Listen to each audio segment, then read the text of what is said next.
Ok. ¿Qué tal? Buena tarde a todos. El día de hoy corresponde la sesión al Departamento de Anatomía Patológica y para continuar con los temas de COVID, pues en esta ocasión les traemos cómo es la evolución del estudio anatomopatológico en tiempos de COVID. Los objetivos de esta sesión son identificar cuáles son los cambios histopatológicos más como detonantes e importantes en los tejidos, cuáles son los tejidos que nos aportan datos relevantes y cómo han sido la modificación de estos hallazgos a lo largo del curso de la pandemia. Durante todo este curso hemos visto que nos han surgido muchísimas publicaciones con muchísima información, incluso algunas de ellas desmienten a las previas y algunas otras son controversiales.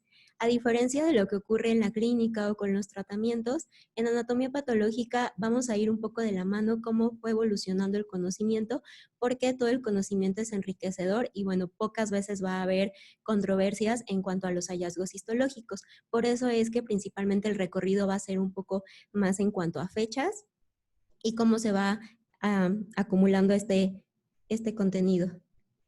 Primero, antes de iniciar con los hallazgos, en cuanto al protocolo, perdón.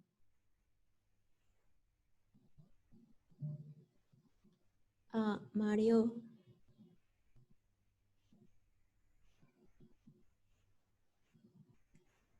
Gracias. Bueno, los objetivos. Y en cuanto al protocolo de extracción de tejidos, actualmente ya se llegó al consenso que ya sea por biopsia o por estudio completo post-mortem, estos son los órganos que se van a obtener, ya sea mediante biopsia por Trucut o por autopsia completa. Van a ser los siguientes, principalmente son mucosas, como es la mucosa olfatoria, pulmón, vaso, pericardio, miocardio, hueso costal, sobre todo para intentar acceder también a médula ósea, hígado, riñón, músculo, piel, vaso y médula ósea.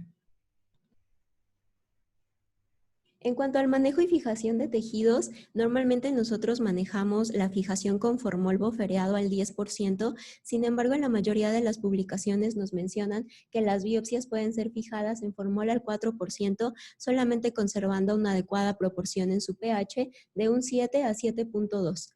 O en el caso de que se requiera tejido para estudio de microscopía electrónica, el glutaraldehído será al 25%, o en casos donde se requiera alguna otra prueba, la fijación también podría ser con trisol, con un mínimo de 24 horas para el formaldehído y para 48 horas para el glutaraldehído. Después de esto, pues el examen macroscópico habitual de las piezas y su inclusión posterior en cápsulas. En cuanto a las citologías de los líquidos corporales y estudios transoperatorios, la mayoría de las publicaciones hacen un consenso en que estas deben evitarse o posponerse en la medida en la que esto sea posible, porque pues podemos tener algún tipo de vapores o algún tipo de fomites o demás que nos pudiera llegar a contagiar o sobre todo contaminar. Entonces, como estos líquidos se hacen en fresco sin fijación, pues podemos tener algún riesgo de contagio mayor. Por eso es que deben evitarse. Únicamente como repaso, recordemos que el SARS-CoV-2 es un beta-coronavirus monocatenario de ARN de la familia Coronaviridae, es una partícula esférica de 100 a 160 nanómetros de diámetro y como vemos en su estructura tiene unas glicoproteínas espiculares que son las que le denotan esta conformación de coronavirus. Antes de empezar con la revisión, quiero mostrarles lo que es un corte histológico habitual de un pulmón sano para que tengan en mente esta imagen cuando les presente las siguientes diapositivas. Es importante que recuerden, aunque ustedes no estén familiarizados mucho con la histología normal del pulmón, pueden observar que se ve una arquitectura relativamente conservada, arquitecturalmente como en hexágonos o en panal de abeja, como también se le conoce, y vemos los espacios alveolares donde se lleva el intercambio gaseoso, están completamente permeables, son delgados y guardan una proporción más o menos equidistante y hexagonal entre sus formas. Además tenemos también arterias, bronquiolos y otras estructuras que les represento en este esquema, como pueden ser los capilares. Dentro de los capilares podemos observar eritrocitos En la pared alveolar podemos observar dos tipos de células principales, que son los neumocitos tipo 1 y los neumocitos tipo 2. Ahorita vamos a ver que estos son importantes para los hallazgos histológicos y además vamos a encontrar la presencia de algunos macrófagos. Algunos son poquitos, más o menos 3, 5, pero no más porque debemos de preservar el alveolo permeable. Ahora sí, empezando con esta línea de tiempo en cuanto a las publicaciones y cómo se acumuló el conocimiento histológico, todo empezó con una publicación el 17 de febrero del 2020 con los hallazgos histológicos asociados a enfermedad respiratoria aguda. Aquí únicamente nos reportan el caso de un paciente masculino de 50 años con los síntomas habituales asociados a COVID, prueba COVID positiva, el cual falleció a los 14 días de haberse realizado el diagnóstico y entonces se le realizó biopsias de pulmón, hígado y corazón. ¿Por qué? Porque son los principales órganos diana de cualquier tipo de choque. Entonces, por eso es que fueron los que se decidieron analizar en este estudio. Para recordar, de este lado tenemos la anatomía y la histología normal de un pulmón con los alvéolos permeables como les comentaba y después observamos que esta anatomía y esta arquitectura ya no está preservada. Vemos membranas hialíneas en las paredes de los alvéolos y en esta imagen a mayor aumento vemos estos neumocitos tipo 2 con hiperplasia en su mayoría y además los vemos con el núcleo hipercromático, eso quiere decir que tiene una tonalidad más intensa. El citoplasma está basófilo y esto nos habla de una característica que nosotros conocemos como daño citopático viral. Además de esto, vemos un intenso infiltrado inflamatorio dentro de las luces alveolares que, como les mencionaba antes, deberían estar permeables como en la parte de la izquierda.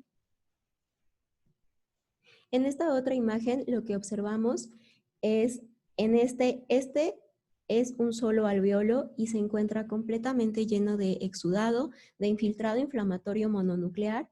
En esta imagen a mayor cercanía vemos membranas hialinas en las paredes de los alveolos y vemos aquí otro neumocito tipo 2 que se encuentra con el núcleo hipercromático y característicamente con las inclusiones citopáticas virales.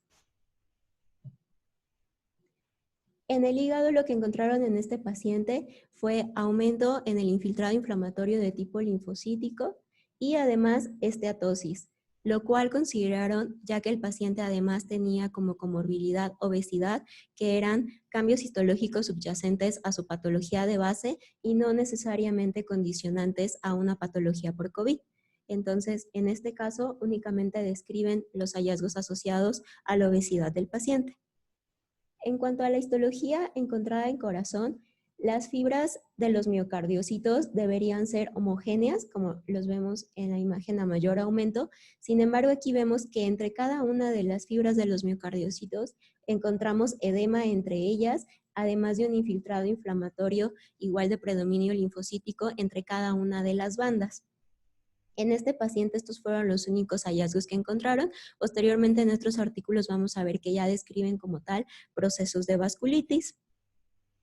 Y en la mayoría se ha encontrado ya un reconocimiento de SARS-CoV-1 detectado, pero no de SARS-CoV-2 como tal. Además del panel de PCR para detectar DNA o RNA viral, lo que se ha encontrado es que en microscopía electrónica también se pueden encontrar ciertos datos de la infección por el virus. Sin embargo, en los miocardiocitos no se ha identificado todavía. En el Instituto Nacional de Cardiología ya están haciendo análisis con microscopía electrónica para tratar de determinarlo. También se ha encontrado vasculitis asociada a la infección y formación de micro y macrotrombosis. Después, el 20 de febrero, se publica este artículo donde principalmente la característica o la importancia de este artículo 1 es que fue detectado en pacientes con adenocarcinoma de pulmón y además nos permite, como estos pacientes entraron y fueron hospitalizados principalmente para su tratamiento oncológico, pudieron observar la evolución de la enfermedad y tomar muestras histológicas desde el inicio de esta. Estos son dos pacientes que se sometieron a lobectomías pulmonares por adenocarcinoma, donde se descubrió retrospectivamente que padecían COVID y Afortunadamente, gracias a esto, encontraron los hallazgos histopatológicos correspondientes a una fase temprana de la infección y pudieron describir lo primero que era el daño alveolar difuso en la fase aguda. Nos muestran la tomografía donde vemos en vidrio despulido en ambos pulmones la opacidad que demuestra en ambos por la infección.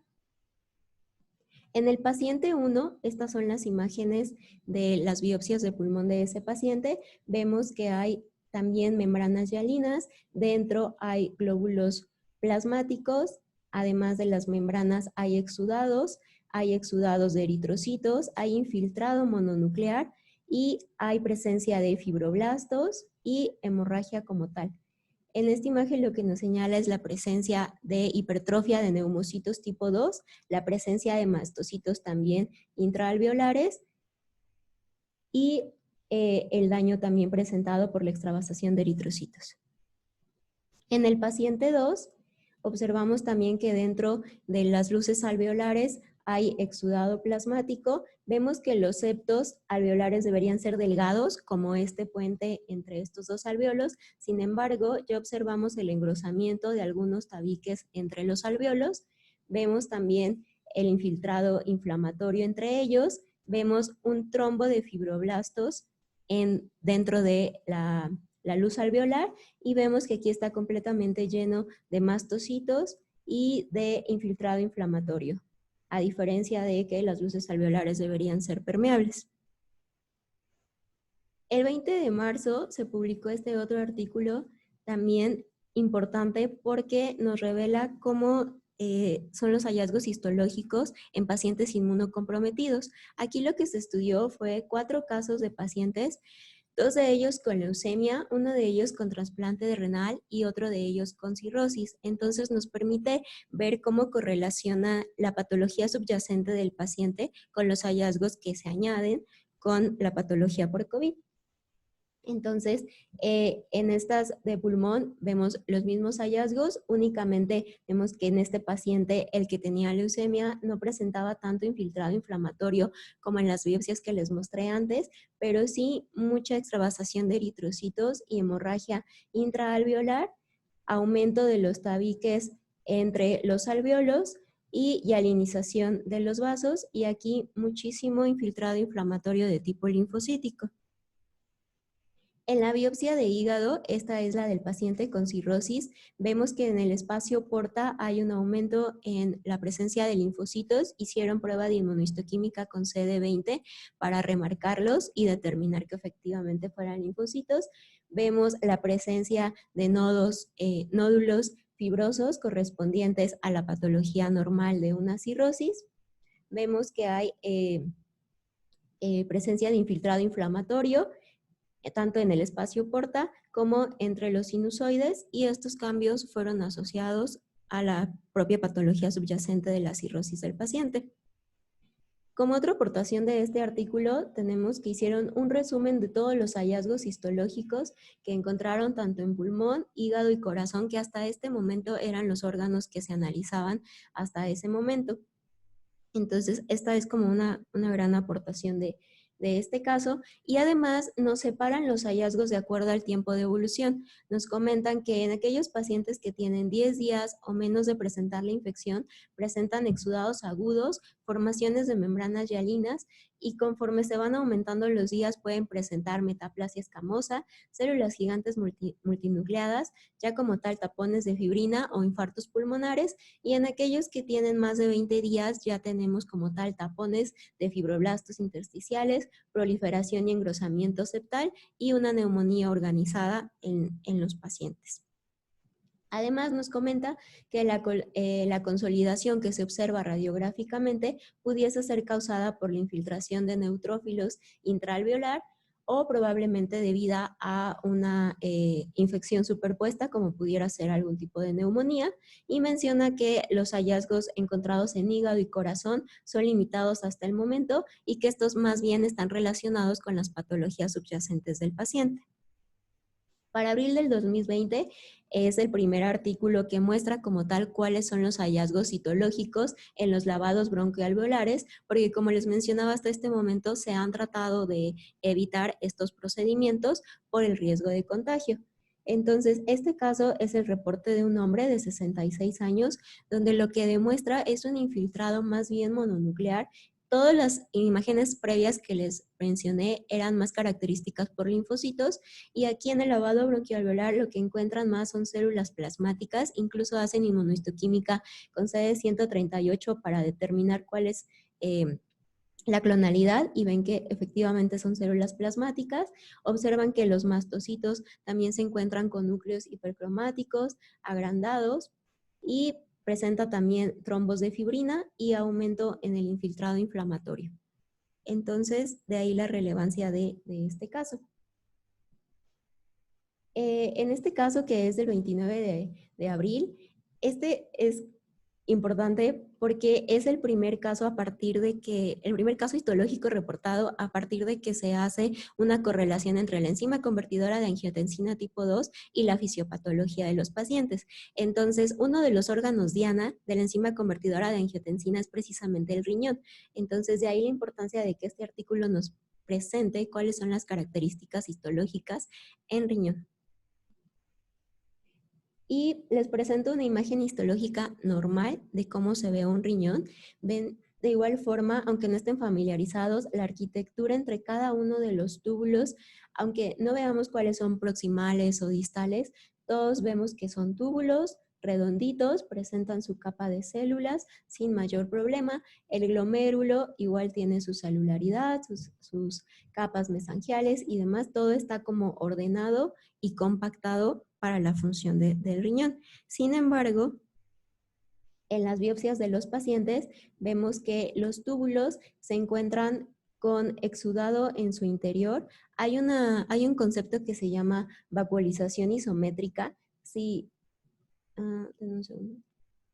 ustedes se fijan, las células que están rodeando a los túbulos son como isométricas, pequeñas y un poco eosinófilas. Sin embargo, cuando se presenta esta vacuolización, vemos que las células que se encuentran rodeando al túbulo están agrandadas, están ensanchadas, son un poco más claras, pero guardan esta proporción morfológica entre cada una de ellas, de ahí su nombre de vacuolización isométrica.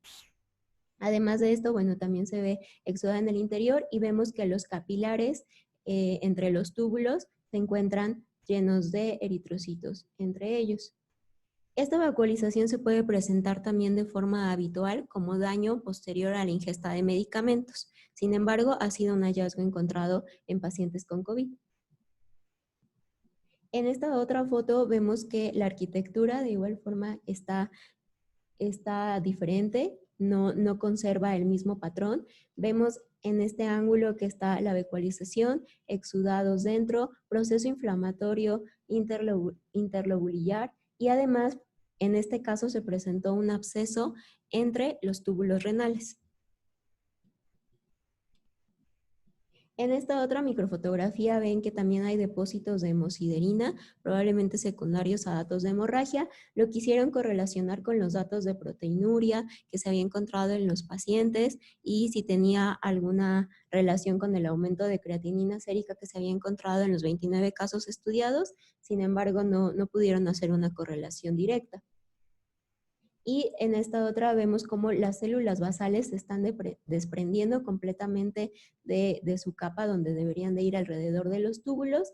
Vemos exudado, vemos fibrina y vemos infiltrado inflamatorio entre cada uno de los túbulos. Además, en el glomérulo, vemos que el glomérulo se encuentra rechazado, tiene trombos de fibrina y el espacio de Bowman está agrandado y está lleno por este material plasmático en su interior y el resto de los componentes del glomérulo se encuentran rechazados a la periferia. Además de la vacuolización que se identifica alrededor. A los pacientes con biopsias renales, lo siguiente que se les hizo fue un estudio con microscopía electrónica para determinar si había pequeñas partículas virales alrededor de los glomérulos o alrededor de los podocitos y así poder identificar si efectivamente era un órgano blanco de la infección, y se comprobó, aquí pueden ver estas pequeñas bolitas, son correspondientes a las estructuras del virus y vemos que se encuentran entre los túbulos y alrededor de los podocitos y en el espacio entre cada uno de los túbulos renales. Además, se quiso determinar si había fibrina dentro de los túbulos renales, porque habíamos visto que en el pulmón una característica son los trombos de fibrina. Sin embargo, a nivel renal, ahorita vamos a ver también con técnicas de inmunohistoquímica, esto se descartó. Resulta que eran únicamente infiltrados de exudado, de eritrocitos. En esta técnica de inmunohistoquímica lo que se hizo fue intentar determinar si era fibrina o eran exudados de eritrocitos y como ven está negativa, entonces son eritrocitos los que están ahí entre los túbulos.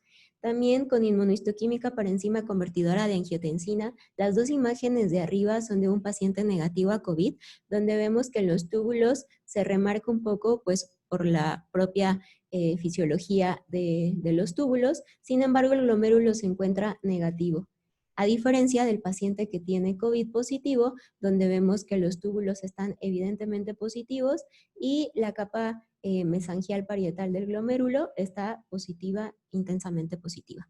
Sin embargo, los hallazgos de inmunofluorescencia no fueron relevantes hasta este momento. Posteriormente vamos a ver que conforme se van dilucidando más de los aspectos fisiopatológicos, se caracterizó que hay inmunoglobulina A adherida a los podocitos de los túbulos renales, lo cual podría añadir otro mecanismo más fisiopatológico, como podría ser del tipo inmunológico, a la fisiología de la infección por COVID.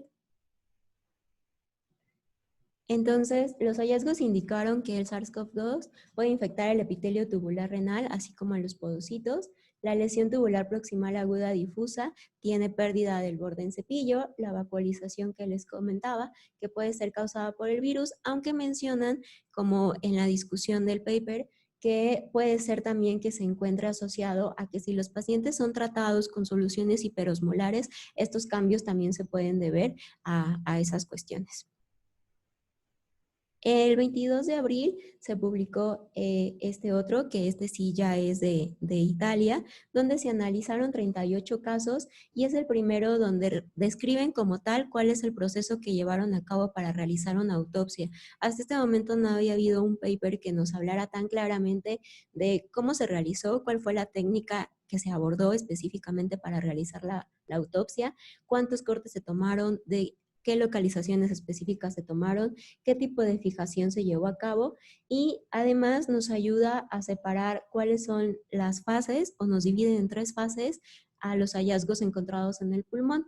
Y estas son las principales, la fase exudativa, la proliferativa y la fibrótica. Entonces, todas las imágenes que les he presentado hasta ahora van a ver que las vamos a poder encasillar en alguna de estas fases. Sin embargo, no son como excluyentes una de otra, pueden ir de la mano o pueden ir invertirse en el proceso de la enfermedad, de la evolución clínica de la enfermedad. En la fase exudativa únicamente vamos a ver componentes de membrana hialina y además infiltrados inflamatorios y exudados de eritrocitos. En 33 de los 38 pacientes analizados presentaron formación de trombos en las luces vasculares de los capilares alveolares y si se fijan aquí en este otro paciente hay un poco más de infiltrado inflamatorio, pero todavía no vemos tanto engrosamiento de los septos interalveolares. En la fase proliferativa, además de las membranas hialinas, observamos aumento en la proliferación de fibroblastos, en el acúmulo de mastocitos intraalveolares, vemos más exudado de eritrocitos a la periferia y ya como tal podemos identificar una hiperplasia de los neumocitos tipo 2, que si recuerdan a mayor aumento, en esto sí podemos ver que sus núcleos son hipercromáticos por las inclusiones virales que tienen.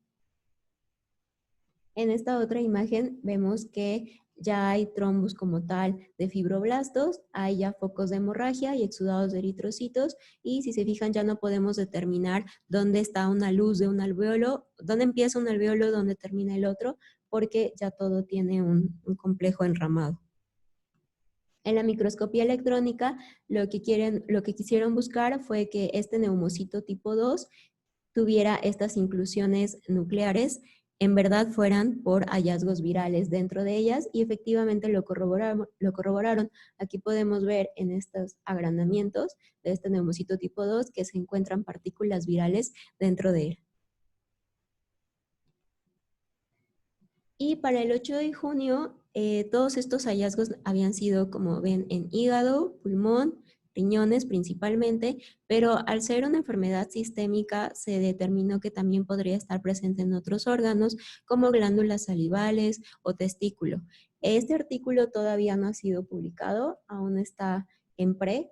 Sin embargo, ya nos cuenta acerca de los cambios que se encontraron en 12 pacientes a nivel de testículo, donde se encontró que hay células de Sertoli edematizadas, nuevamente se repite el cambio histológico de vacuolización, nuevamente las membranas basales se desprenden de sus componentes tubulares.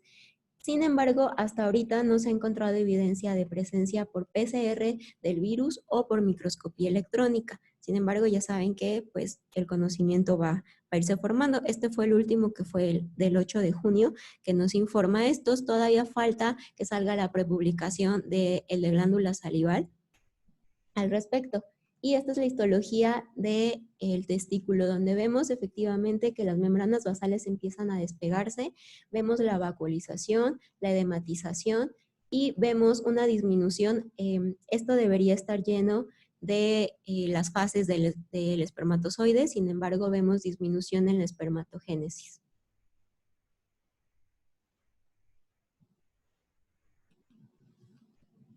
Y estos son los cambios que encontramos hasta ahora histológicamente y cómo fue su correlación a lo largo de los demás padecimientos. No sé si tengan alguna duda o algún comentario al respecto.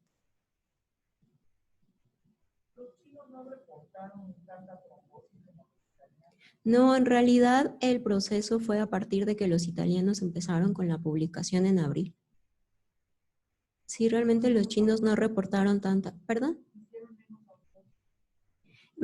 Realmente el problema es que habían hecho biopsias por Trucut de los órganos. Es decir, como no querían que el paciente, más bien que los médicos estuvieran expuestos directamente al paciente, se tomó la decisión de, aun cuando estaban en su habitación, tomar las biopsias por Trucut de órganos seleccionados, nada más.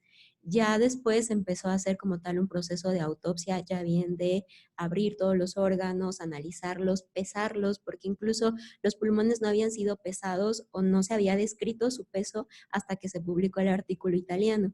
Entonces, que es como el artículo que nos detalla específicamente por cada órgano, cómo fue su proceso de extracción, cómo lo vieron macroscópicamente y de qué zonas fueron las que tomaron las biopsias, porque macroscópicamente dicen que hay una correlación entre las zonas tomográficas de vidrio despulido con las zonas donde se tiene que tomar la biopsia para hacer el estudio del tejido. Entonces, en realidad, pues una autopsia nos brinda mucho mayor información que únicamente una biopsia por Trucut.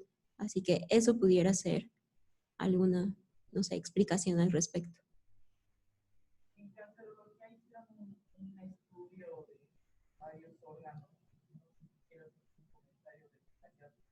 Sí, afortunadamente en el INER y en el Instituto Nacional de Cancerología ya están haciendo protocolos de estudio. No son autopsias, igual son biopsias tomadas previamente, porque una vez que el paciente ya fallece, pues se lleva a cabo todo su protocolo estandarizado para que se entregue a los familiares y demás. Entonces, igual son por biopsias, pero macroscópicamente ya tienen una idea de cómo correlacionar estas zonas que les decía de vidrio despulido con cómo se ve macroscópicamente el pulmón, y justamente es de ahí donde toman las biopsias para proceso. Entonces ya se tiene mucha información al respecto, igual está en proceso de publicación, sin embargo ahorita únicamente lo están comentando para sus sesiones interhospitalarias. Entonces igual si quieren unirse a las redes sociales, tanto, bueno, solamente de cancerología, es el que tienen su Facebook, las charlas de estudios anatomopatológicos y de correlación anatomoclínica con la patología de miocardio. Sin embargo, los hallazgos de miocardio aún no son concluyentes. Lo único que observamos son edema, espacio entre los miocardiocitos, inflamación entre los miocardiocitos y vasculitis. Entonces no se ha como correlacionado mucho. Sin embargo, en conjunto con la doctora Soto, que ella es patóloga especialista en berriñón, se han estado haciendo estudios de microscopía electrónica del corazón, donde se ha visto que sí hay algunos pedazos virales alrededor de los miocardiocitos, pero falta que se hagan más cortes para poderlo ya decir contundentemente, porque si se fijan hasta ahora únicamente por PCR se ha descubierto que cuando estaba SARS-CoV-1 sí había proteínas virales del 1, pero no concluyentes para el 2 todavía.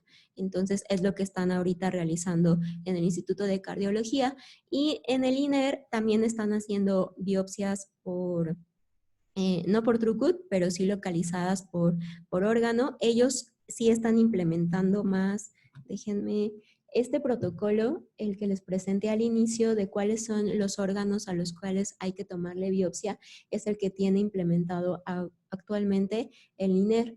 Entonces, ellos son los que tomaron en consideración que esos son los órganos estudiados. Sin embargo, lo único que han reportado hasta ahora son los hallazgos histológicos en pulmón, que son los mismos que les presenté a lo largo de todas las diapositivas. En un segundo.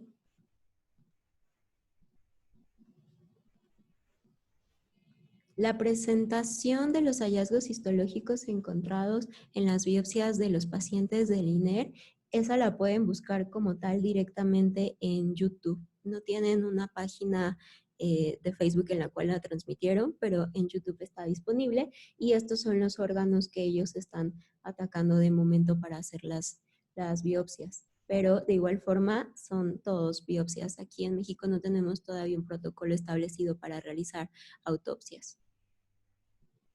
Entonces están muy interesantes esos hallazgos. Yo quisiera hacer un comentario. Nosotros aquí en el hospital, también en el hospital hemos recibido placentas de pacientes positivas a COVID, y no hemos encontrado trombos. No sé si no traspase la barrera placentaria, pero no, o sea, hemos metido muchos cortes, hemos buscado trombosis, vasculitis, y no hemos encontrado una. Ahora, en el hospital de Telorines se han tomado biopsias de pacientes diabéticos que adquirieron COVID, y se ha visto pero muy dañada la microcirculación con microtrombos, pero bueno, también es difícil porque los diabéticos hacen eso, ¿no? Pero probablemente la siguiente sesión la doctora Nayeli presente un caso de América Sur, en donde hicieron una amputación de un paciente supuestamente sano, o sea, no diabético, con todos los cambios. COVID. Y estaba en el hueso, en ese paciente, ¿no? El tejido blanco solamente. Y aquí hizo trombosis, hizo mucha trombosis. ¿Aquí han hecho biopsias de algún otro? No. Aquí nada más hemos visto placenta. Y no hemos visto ningún, pero ningún cáncer. Han sido placentas. Bueno, el año también. O sea, el año también. No, la membrana cervical y la placenta y el cordón umbilical del paciente.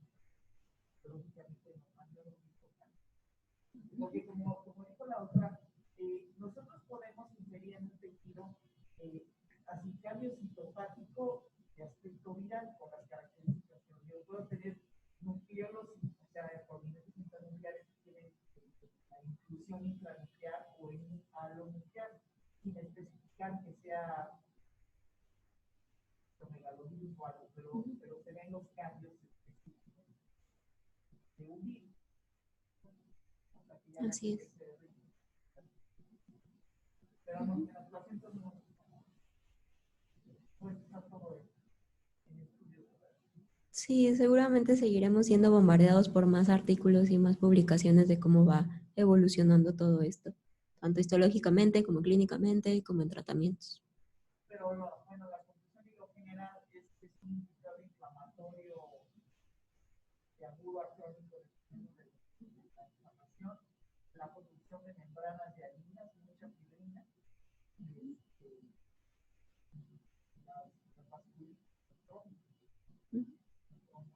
Sí, sobre todo el daño vascular.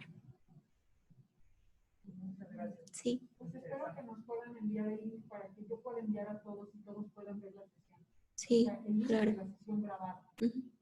Sí, espero que sí. Muchas gracias. Gracias a todos por su presencia.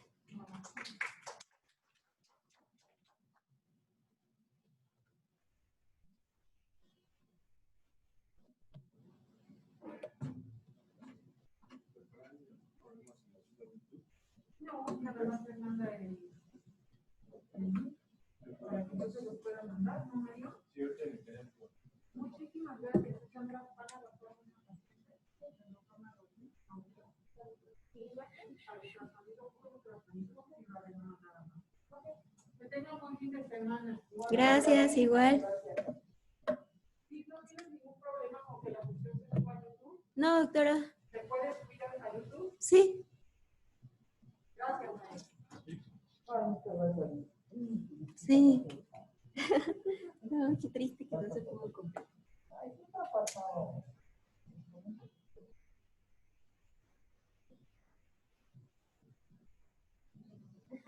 Pues ya les deberían hacer biopsia, ¿no? Ya de piel o de músculo, ¿no?